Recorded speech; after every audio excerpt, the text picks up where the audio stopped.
Great Lakes region. Um, this was, according to, Dr. Ben and whatnot, this was the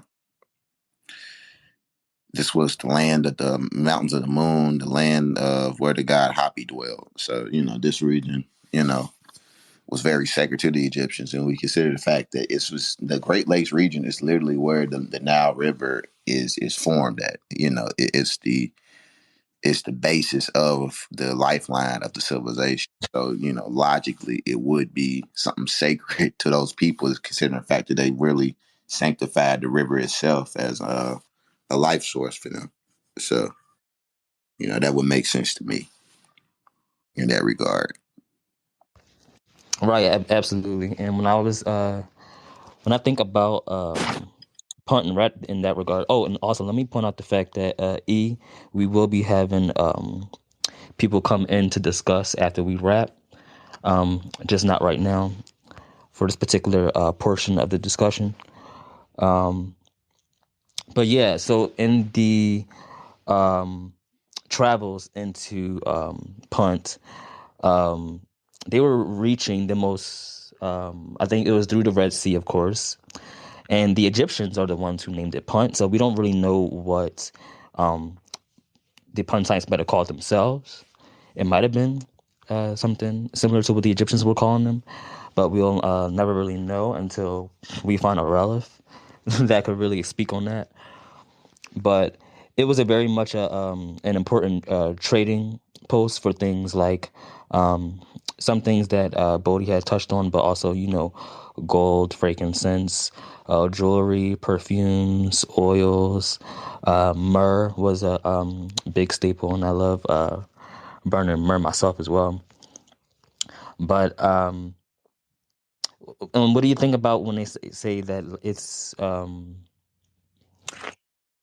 well, in the regard to the, it's often depicted as the land of their gods or other ancestors.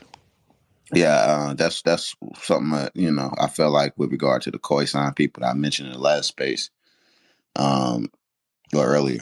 This linkage between the Khoisan people and the fact that the Khoisan people genetically are proven time and time again to be the not just but the most ancient people, along with the Pygmies. They share the deepest ancestral clades of any population on Earth, and many people, pointed out, particularly of African abstract, that orally these people are named as the oldest people in, not just Africa but the world. So Mm-hmm. that's something to really take note of. We talk about, Punt being, this ancestral land. The oldest people, some of the oldest people on Earth, congregated there before, the contemporary demographic layout of Africa. So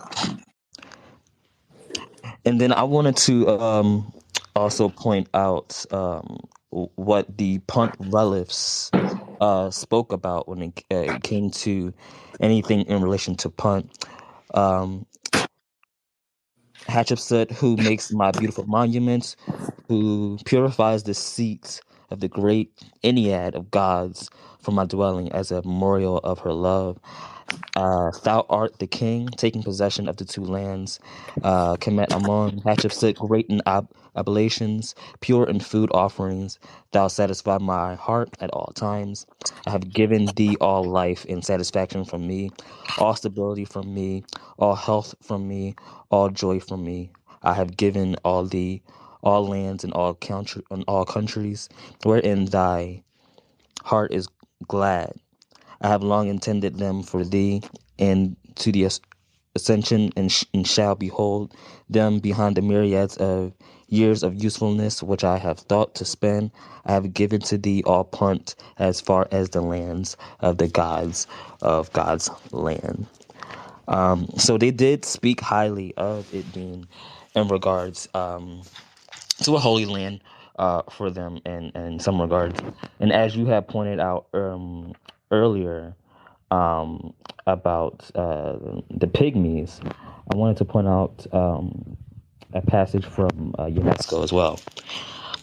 Thus, in the sixth dynasty, at the very latest, the Egyptians knew of the existence of pygmies. This is confirmed by a 6th dynasty text, which relates that they had already reached Egypt in the time of the pharaoh Isis. Isisi, the last king, but one of the 5th dynasty. This pygmy had been found in the land of Punt, which suggests that his homeland must have been very far to the south of Nubia. Since Punt must have been somewhere along the coast of Great Lakes, Eritrea, and Somalia. Here, too, the dwarf dancer must have been acquired for the Egyptians by a third party. In each case, the probable presence of pygmies in Egypt implies that there were contacts between the lower Nile Valley and subequatorial Africa. Can you post that in the Jumbotron? I've been looking for that for a minute. Okay. Yeah, some people. So one of the contentions with the land of Punt, it's this thing where some people want for Punt to be like like Somalia or like the Horn of Africa and like that exclusively, and it's creating confusion because you're really ignoring one of the most characteristic traits of Punt was the pygmies. Yeah. These pygmy dwarfs where like you just read, they were one of the reasons why they went to Punt. They were looking for these pygmies to bring back home or do what they do with them. So that's leads credence to this region kind of being primarily centered around the Great Lakes region rather than you know elsewhere, in my opinion. Yeah, I mean, and there is a level of respect for that as a theory, as things have aligned. We do know that UNESCO even spoke about how the Egyptians thought of the Great Lakes as their place of origin. They're not saying it's their place of their gods. They're outright saying it's their place of origin. So I think taking that into context is should be at the very least looked into as their homeland for that potential. And matter of fact, I'll actually read that and post that too. The Neolithic periods, there have been continuous settlements by a uniform population. The Egyptians themselves had laid emphasis on this in their oral traditions, mentioning the Great Lakes as their original homeland and Nubia as a country identical with theirs. So yeah, and that's them UNESCO speaking on how the Egyptians looked at the Great Lakes as their homeland in origin for that. Post that too. Right. Good looking. Good looking. Yeah. So yeah, I think that there's a lot to this land of Punt. There. No, narration. Um, and again, the reason why I think that is because this land it encompasses people who many people would not associate Africa with. I mean, as far as like civilization and stuff, like Hmm. the land of Punt, from what we see, from what the evidence I see, was mostly comprised of people who are hunter gatherers. So in my opinion, it's showing that the Egyptians had reverence and respect for all humans, even the nomadic people, and they might see those early nomadic populations, the Khoisan, the Pygmies, and whatnot, and they might see them as ancestral and essential to what they eventually formated. With their sedentary settlements and whatnot and civilization. So that's why I think a lot of people get confused. They expect to go to Punt or the region that was Punt, and I think that these people they'll go there and they expect to see these civilizations, pyramids, or temples mirroring Egypt. And I think that these people don't really understand that there was a more spiritual reverence for the land, and it was more so geared towards the culture and structure of the people than what Western historians might try to put emphasis on, which is big buildings and shit like that. So you know Yeah, and Bodie, since you here, I wanted to touch on what did you think about the the pygmies that may have been found in association with Punt as well? Um, damn, and I had a good answer to the question. God damn it! What was the question again? Your stance on the position of the pygmies Yeah, yeah, yeah. in relation to Punt. Yeah, you won't see giraffes in Egypt today, but I mean, when they do speak of Punt, one of the first mentions of Punt is from like Pharaoh Sahore or somewhere around that time of Sahore. But there's this little kid, I think it was not Pepe or whatever, but I forget the name of the little kid, but he was Pharaoh. And he did have people go out to, I believe, Punt, or was it the Kingdom of Yam? But it's probably Punt, right? And he was celebrating. He was like, "Please bring the pygmy back alive," right? Because in ancient Egypt, right, in the Old Kingdom especially, not so much during the later periods of Egypt, um, these people were venerated. They did the dances of the god. They were special. They were, almost Hmm. magical in the eyes of Egyptians. So he, of course, has decided to see this person. So they're rare in Egypt, but I don't think it should be precluded that you didn't have pygmy peoples um, in the Horn of Africa. But no, it's Hmm. also possible that maybe Punt was larger than we thought, and perhaps Punt included, people near the Great Lakes or something like that. Like I'm not really educated on the historical sort of migrations of pygmy peoples. I know Yeah. they're not just one ethnic group. I know that, but yeah, I'm not really sure. Like, where would you find that demographic of pygmies today that were, taken into ancient Egypt and celebrated? Only place I find them is around the Great Lakes region.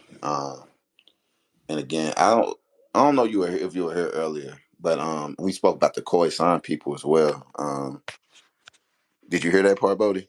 Yeah, so like the Stetopagia or whatever that is called. Mm. We don't know what the queen. What's her name? I forgot the name of the queen, but the Queen of Punt. We don't know if she had that, but I think the images of her are highly suggestive of it. Um, so yeah, I mean, I think all of this sort of changes our assumptions about how at least genetically interconnected these regions of Africa might be to other regions of Africa. Hey, how's it going, man? Peace, peace, peace, peace, peace. I love the conversation. I like that you guys are leading the facts and all that. Um, I think an interesting question would be if you study other like Great River civilizations, right? If you used to look at the Native Americans that were here in America, if you were to see like say there was a civilization that flourished in ancient like Louisiana at the mouth of the Mississippi River, if you was to study all the great river civilizations and see that like throughout the entire river there's this sort of ancestral cultural relationship, I think that would really be the nail in the coffin if we say, yo, there's 10 out of 10 river civilizations in the world, all of them seem to be culturally related from the beginning of the river to the end of the river, right?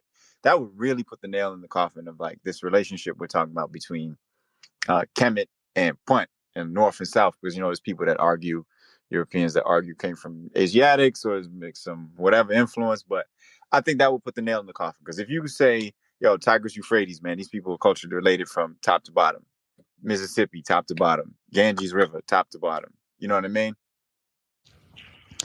Yeah, absolutely. I've actually brought that up in discussion before with Trey. Um, and even with Bodhi, I believe. I don't. You might get a hard time convincing Bodhi on this, but um, yeah, when we're talking about relation to cultural relationships and the kinship that we do find between people that extends farther than just congregating around, things like the Nile or other rivers, for example. I think those things are relative to a civilization and where we potentially have the best, I guess, observation of survival. We're surviving based on how we're able to cultivate in and around these freshwater rivers and lakes, for that example. Um, but I did want to touch also on even earlier expeditions into Punt um, that I found in dissertation. I found that the pharaoh of the fifth dynasty, Sahu Ra and Usar, had sent a number of missions to Punt. He continued a kinship relations with lands of his ancestors. He sent a commercial and cultural mission to Punt during the first year of his reign. He followed the old traditions as handed down to him from previous dynasties. He also believed that Punt was the land of his origin, similar to some other pharaohs. A pharaoh of the sixth dynasty also regarded Punt as the land of his ancestors. This tradition in relation with Punt was maintained not only by the sea route, but also by the land route by Egypt in the way of through Nubia and Ethiopia. So we do have this belief that not only is it with the gods, with their belief and through the origin of their ancestors being just as important also. But I think we're starting to build a case for peoples who have built a civilization looking through the data and the study that we know of, is that it came through the south and it went its way up north. Are we in agreement to that? Yeah. From what I know, I'm in agreement to that. From the books I read, I haven't read, everything, but I'm in agreement. Absolute. Trey, Bodie? That's a general pattern. I agree. I'm sorry. Could you repeat the question? I just wanted to know if we generally agree that the pharaonic or the building of civilization, it came up from the south and up and into the north, and what we now call Lower Egypt, Oh, you mean from Upper Egypt to Lower Egypt? and even No, further, even southern, even further from down. from the heart of Okay, Africa up so until I actually read papers, and these are people who study like I guess climate and geography, but also archaeology E, we'll bring you back on too. All right, go ahead. Go ahead. surrounding Egypt, right? Mhm. And I think that there's a pretty strong theory out there that the people that we call the ancient Egyptians came a very long time ago from the northeast or northwest of Sudan. I apologize. I think it's the northeast though of Sudan. That is where they came from. So no doubt. I mean, look at Nubian Group A, right? And Nubian Group C. Like, look at the similarities that they have to the Egyptians. Nubian Group A, especially, developed that independently, like on their own. And so, there's been so many cultural interactions there. In addition to sort of like the evidence that, hey, look, these people had to have been inhabiting the northeast of Sudan before they came into Egypt. So, yeah, no doubt about that. Yeah, absolute. And I think that's going to be a pretty interesting topic as well to like really discuss around the pre-dynasty era of Egypt, not even just within Egypt, but the more of, I guess, the heart of Africa around the Great Lakes and making this journey way up the Nile. I think the last, and we have to be pretty honest here, there's not a whole lot of information about Punt. I think one of the last remaining things to talk about also is the bamboo that we have found mummified, and they found that it was only in relation to be the land of Punt. Is that correct? Yeah, so Ethiopia, Somalia, Eritrea, especially Eritrea and Ethiopia, I read from the genetic study, it would be the very, very northern part of Somalia. But yeah, that is where the monkeys are traced to. And those regions likely were either a part of Punt or were influenced by Punt. So there's no doubt about that. Yeah, Trey, you had something to add on to that Uh, about the baboon? so the baboon, well, I mean, no, I mean, it is what it is. I mean, no, they found a baboon and they linked it to a species that's almost regular, relegated to the horn. No, I mean it is what it is. You know, that's just what it is. You know. Absolutely. And then, so again, people, so punt is one of those things that we really wanted to um, delve as much as we could into it. Is any like lasting thoughts that remain about punt at this point too? Well, I mean, I got to reread the study, but this one study, I think the one that Trey's citing, Hmm. it emphasizes Eritrea and Ethiopia. So no, I hear some disappointment in Trey's voice, but you still can, emphasize, hey, look, I mean, Punt was in, Eritrea, it was in Ethiopia, I don't know what Somalis were doing in Punt. I mean, it's a possibility. No, I mean the thing about it is you find baboons there, but you don't find the pygmies there. Um, and the notion that the pygmies used to live in the horn and migrated, there's no evidence for that. You don't find any pygmy bones. There's no pygmy DNA in modern Oh, really? horners. Yeah, you don't Well, find any pygmy bones, or you don't find any of that in the Horn of Africa. there's So not a lot of, for obvious reasons, not a lot of archaeology going on in the Horn of Africa. Right? Not a lot of physical anthropology going on there, right? It's not necessarily the most stable place, but um, I do get what you're saying. There should be some sort of genetic trace or like, evidence that, hey, these are yeah, linguistic, evidence. Hey, this is a group of, Twa people who clearly, are speaking languages that are connected to like ancient Egyptian. Maybe there are actually. I don't know. Maybe there are. It's a topic of research that I don't think people have looked into enough. yeah. Like I said, I don't think it's really because you see in West Africa there were pygmies there, and you see a distant relationship between modern West Africans and pygmies. But you don't see that among East Africans for the most part, Horn Africans. So I would hesitate to attribute pygmies to the Horn of Africa anyway. And again, those were defining characteristics of Punt, so not baboons. So it's like I would definitely make the argument that where the pygmies live at is where you will find Punt. Also, another thing you look at, UNESCO mentioned this back when they did the conference in '74. There were two statues found on the Zambezi of Thutmose. Nobody talks about this, and they were kind of just like, "Oh, it's a random type of thing." But if it was one statue, okay, maybe. But it was two statues of Thutmose found on the Zambezi. I'm gonna find that. I meant to look for that before this, but it slipped my mind. But yeah, I'll find that. I posted on Egypt Search a couple of years ago. There was a dude trying to deny that. It's like it's in UNESCO now. He's freaking gonna deny that, But I posted and he shut up. He never brought it up ever again. But And yeah, UNESCO confirming what? that there were two statues of Tutmosis on the Zambezi River in the Oh, okay. around the Congo, around Central Africa. So, and that's interesting because typically when you find statues of pharaohs, that's typically meaning that there was a reign of some sort from into that land. Hmm.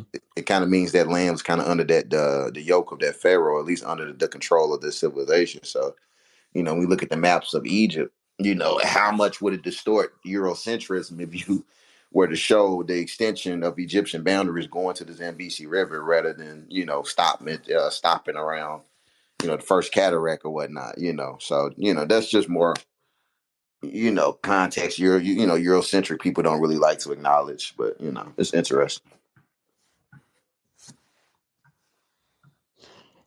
And going to that point and topic a little bit, I even read somewhere in UNESCO that book that they may have even found um, a statue of Osiris that was, I forget where, but it was very southern, maybe even in the Congo part of Africa, I believe. And then and I don't know if they actually solidified that as a fact. But they were investigating. I haven't heard anything outside of that going forward. Have you heard that one?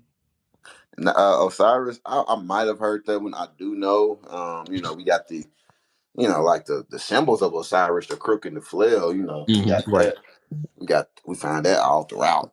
Statues of Africa and whatnot. So I said statue. We find that all throughout regions of Africa and whatnot. But as far as Osiris itself, no, I've never Yeah. heard. Find full episodes of the podcast featuring straight facts on Spotify, Apple Podcasts, and YouTube. Also, check out our Instagram for more Morocco Or's content, including the shop and our subscription service for exclusives. Peace, mer, I'm Ra.